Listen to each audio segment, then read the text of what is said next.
So today we will discuss the last method of biological method. So in the previous video we already discussed the five biological method.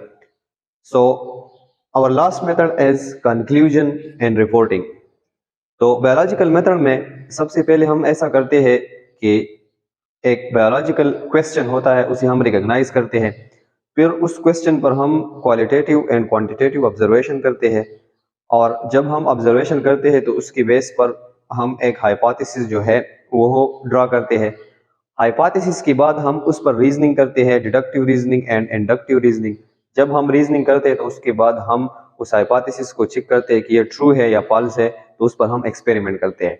जब हम मुख्तलिफ किस्म के experiment करें तो इस एक्सपेरिमेंट से हमारे पास डेटा कलेक्ट होता है, तो फिर हमें उस डेटा से कंक्लूजन ड्रा करनी होती है और उस डेटा की एनालिसिस करनी होती है। तो वो लास्ट स्टेप हमारे पास है conclusion and reporting. Biologist collect data from experiment. Biologist ने जितनी भी एक्सपेरिमेंट की होती है वो उससे डेटा कलेक्ट करता है। He analyzed the data statistically to research some conclusion. फिर वो मैथमेटिक्स के जरिए उस डेटा को स्टेटिस्टिकली एनालाइज करता है और उससे एक कंक्लूजन, उससे एक नतीजा जो है वो ड्रा करता है। Publish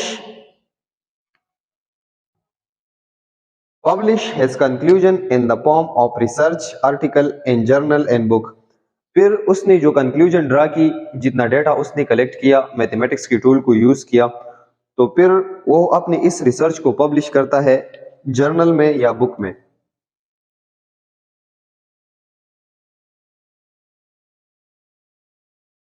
जर्नल जो है ये हमारे पास एक पार्टिकुलर न्यूज़पेपर है जिसमें हम एक पार्टिकुलर आर्टिकल या एक पार्टिकुलर जो हमारे पास सब्जेक्ट होता है उसे हम इसमें शाया करते हैं, या ये अपना ये रिसर्च जो है ये बुक अपने लिए एक बुक भी लिखता है, उसके थ्रू भी अपना रिसर्च शाया कर सकता है।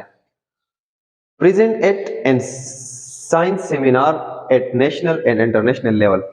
फिर ये अपना जो ये रिसर्च है ये साइंस के जो सेमिनार होते हैं, सेमिनार एक पार्टिकुलर टॉपिक की डिस्कशन के लिए जो मीटिंग होती है उसे हम सेमिनार कहते हैं। तो फिर इस तरह बहुत ज्यादा साइंस की सेमिनार्स होते हैं, तो ये अपना ये रिसर्च की कंक्लूजन और उसकी डेटा सारा रिसर्च जो है ये नेशनल कौमी लेवल पर या इंटरनेशनल बिन अवी सतह पर इंटरनेशनली भी ये उसे प्रेजेंट करता है। अब बायोलॉजिस्ट जो है ये डेटा की कलेक्शन और कंक्लूजन और एनालिसिस के लिए जो टूल्स यूज करता है उसे हम कहते हैं मैथमेटिक्स। ये सारा कुछ जो है ये मैथमेटिक्स के थ्रू होता है। Biologist use mathematics to collect and analyse data. आपने फर्स्ट चैप्टर में भी ये कहा था कि बायोलॉजी जो है ये एक सेल्फ सस्टेनेबल सब्जेक्ट नहीं है। बहुत जो अदर सब्जेक्ट है, साइंस की डिसिप्लिन है जैसे केमिस्ट्री है, फिजिक्स है, मैथमेटिक्स है, ये बायोलॉजी को एक्सप्लेन करने में भी हेल्प करती है। तो बायोलॉजी का वो इंटीग्रेशन जो मैथमेटिक्स के साथ है उसे हम बायोमैथमेटिक्स कहते हैं, दूसरा नाम हम उसे बायोस्टैटिस्टिक कहते हैं या उसे हम बायोमेट्री कहते हैं। Scientists organize the collected data in the form of graphs, tables, flowchart, maps and diagram. अब साइंटिस्ट ने जो डेटा कलेक्ट किया होता है ये लोगों के सामने जो वो पेश करता है, तो वो ग्राफ्स के थ्रू कुछ ग्राफ्स ड्रा करता है, टेबल्स ड्रा करता है, फ्लो चार्ट्स ड्रा करता है, कुछ नक्शे ड्रा करता है और डायग्राम ड्रा करता है। स्टेटिस्टिकली उसे लोगों के सामने पेश करता है कि मैंने अपने डेटा की एनालिसिस इस तरह की, एक पार्टिकुलर बीमारी है उसका स्टेटिस्टिक एक एरिया में इतना है, उसका स्टेटिस्टिक दूसरी एरिया में इतना है, क्योंकि उसने बहुत ज्यादा एक्सपेरिमेंट की होती है और बहुत ज्यादा डेटा उसने कलेक्ट किया होता है। Data is analysed by. अब मैथमेटिक्स का वो कौन सा या स्टैटिस्टिक का वो कौन सा टूल्स है जो बायोलॉजिस्ट यूज करता है और अपने डेटा को एनालाइज करता है, तो वो है रेशो एंड प्रोपोर्शन। मैथमेटिक्स में वो रेशो और प्रोपोर्शन को यूज करता है और बहुत ज्यादा डेटा को एनालाइज करता है और उसके कंक्लूजन बनाता है। अब हमारे पास रेशो क्या है और प्रोपोर्शन क्या है इसको हम समझेंगे। Relationship of two quantities of same kind.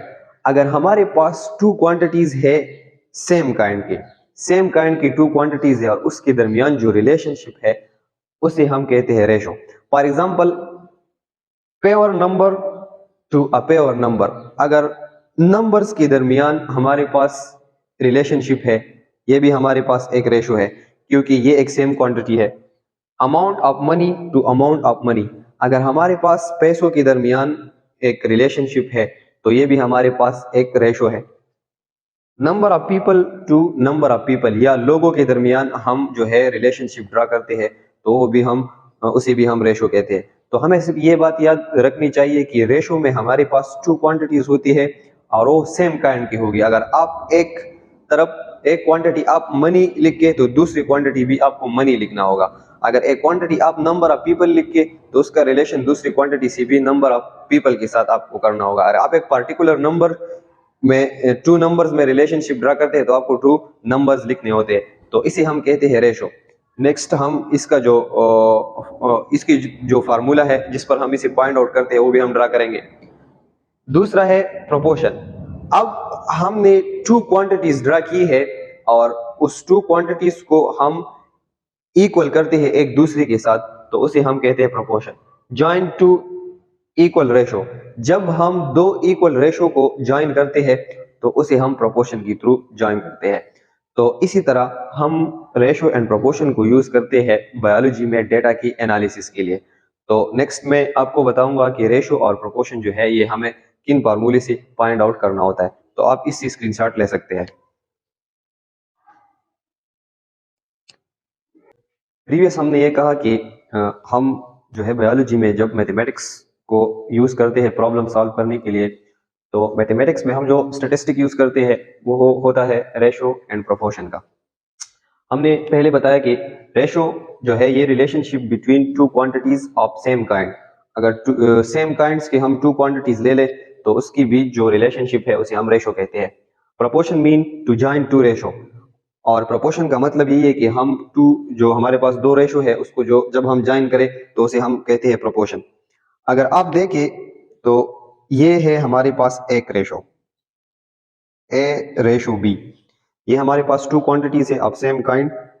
A ratio B, A एक क्वांटिटी है ऑफ सेम काइंड, बी एक क्वांटिटी है of same kind, may be it is a money, people और नंबर। सी एंड डी जो है ये हमारे पास अदर टू क्वांटिटीज है ऑफ सेम काइंड। तो ये दोनों क्वांटिटीज के दरमियान हम जो रिलेशनशिप फाइंड करते हैं तो इसको हम कहते हैं रेशो।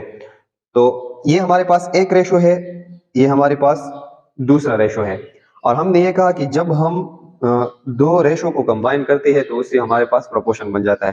तो ये जो इक्वेशन है ये हमारे पास है एक प्रोपोर्शन।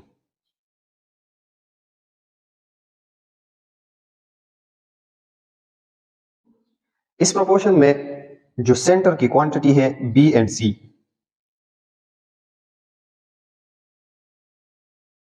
इसको हम कहते हैं मीन।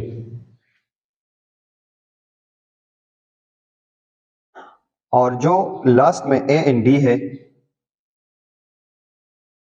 इसे हम कहते हैं extreme.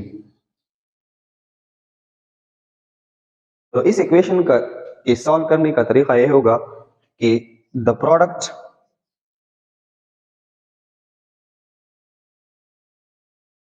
Of mean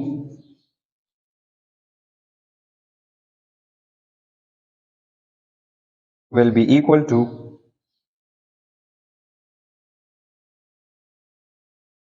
product of extreme। अगर हम मीन की टू क्वांटिटीज को मल्टीप्लाई करें और एक्सट्रीम की ये दोनों क्वांटिटीज को अप्लाई करें मल्टीप्लाई करें तो इसका जो प्रोडक्ट है वो सेम आएगा। When three values in proportion are known, अगर इस प्रोपोर्शन में हमारे पास तीन वैल्यू जो है वो नोन है, मालूम है, the fourth one can be calculated, तो इससे हम फोर्थ वन जो है ये कैलकुलेट कर सकते हैं। Conversion factor is important.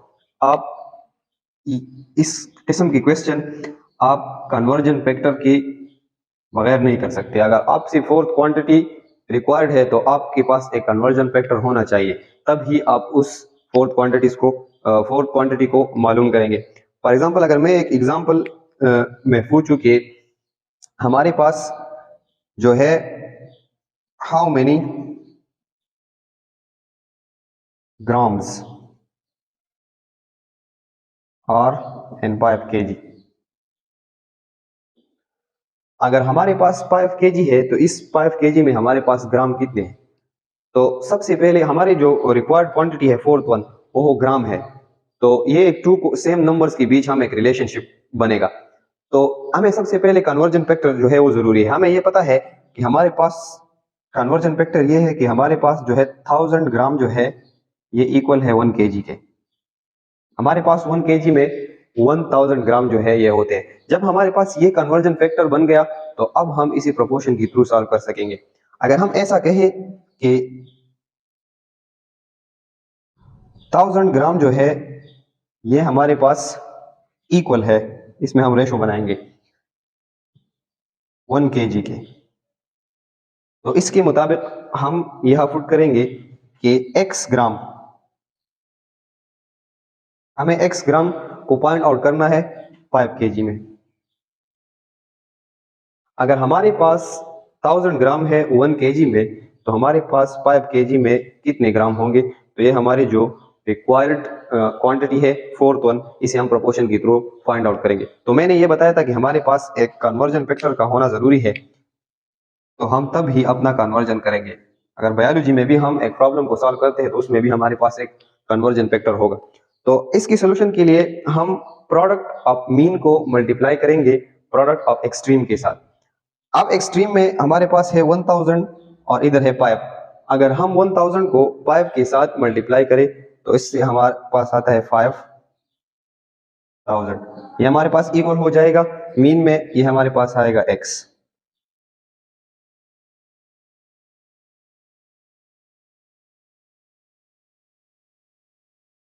जो हमारे पास x की क्वांटिटी आई वो हमारे पास आई 5000।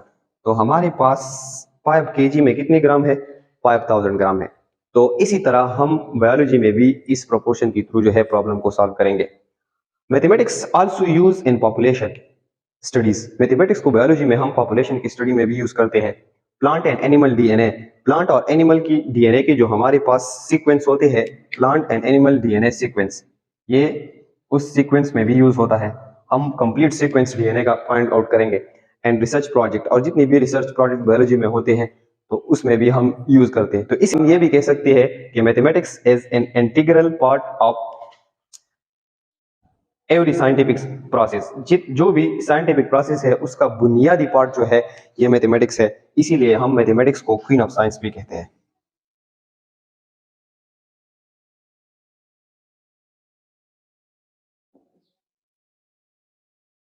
तो ये थी हमारे पास 6 बायोलॉजिकल मेथड जिसमें हम एक प्रॉब्लम को सॉल्व करते हैं। तो इसके बाद हम मलेरिया में 2 प्रॉब्लम सॉल्व करते हैं कि मलेरिया किस वजह से काज हुआ है और मलेरिया की स्प्रेड किस वजह से हुई है। इस प्रॉब्लम पर हम ये 6 मेथड अप्लाई करेंगे और उसका आंसर फाइंड आउट करेंगे। तो फिर आपको पता चलेगा कि हम बायोलॉजी में इस 6 मेथड को किस तरह यूज करेंगे। इन 2 प्रॉब्लम्स के बाद हम फिर जो है मलेरिया की कंप्लीट लाइफ साइकिल जो है कि एक मस्कीटो, फीमेल एनोफिलस मस्कीटो की वजह से किस तरह लगता है और स्प्रेड होता है, एक कंप्लीट लाइफ साइकिल भी करेंगे। तो इससे आप स्क्रीनशॉट ले सकते हैं।